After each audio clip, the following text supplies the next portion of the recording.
चैत्र माह के साथ हिंदू धर्म के नए साल की शुरुआत होती है।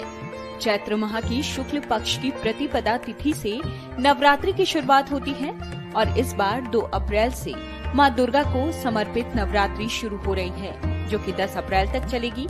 इस दौरान अलग अलग दिनों में मां दुर्गा के 9 स्वरूपों की पूजा होती है।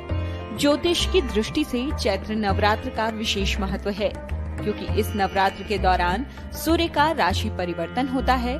सूर्य 12 राशियों में भ्रमण पूरा करते हैं और फिर से अगला चक्र पूरा करने के लिए पहली राशि में प्रवेश करते हैं। सूर्य और मंगल की राशि मेष दोनों ही अग्नि तत्व वाले हैं, इसलिए इनके संयोग से गर्मी की शुरुआत होती है।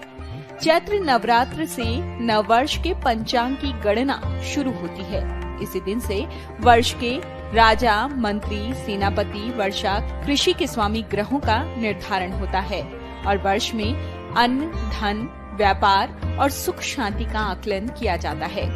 नवरात्र में देवी और नवग्रहों की पूजा का कारण ये भी है कि ग्रहों की स्थिति पूरे वर्ष अनुकूल रहे और जीवन में खुशहाली बनी रहे।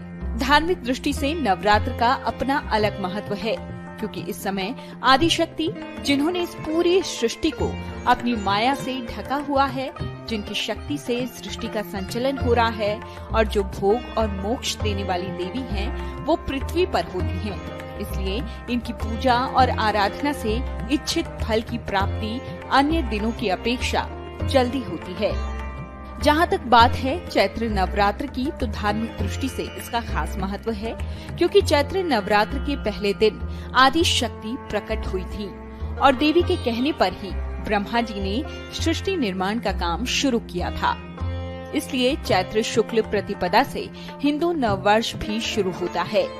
चैत्र नवरात्र के तीसरे दिन भगवान विष्णु ने मत्स्य रूप में पहला अवतार लेकर पृथ्वी की स्थापना की थी। इसके बाद भगवान विष्णु का 7वां अवतार, जो भगवान राम का है, वो भी चैत्र नवरात्र में हुआ था।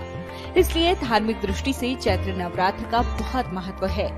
नवरात्र का महत्व सिर्फ धर्म, अध्यात्म और ज्योतिष की दृष्टि से ही नहीं है, बल्कि वैज्ञानिक दृष्टिकोण से भी है। ऋतु बदलने के लिए समय रोग, जिन्हें आसुरी शक्ति कहते हैं, उनका अंत करने के लिए हवन पूजन होता है, जिसमें कई तरह की जड़ी बूटियों और वनस्पतियों का इस्तेमाल होता है।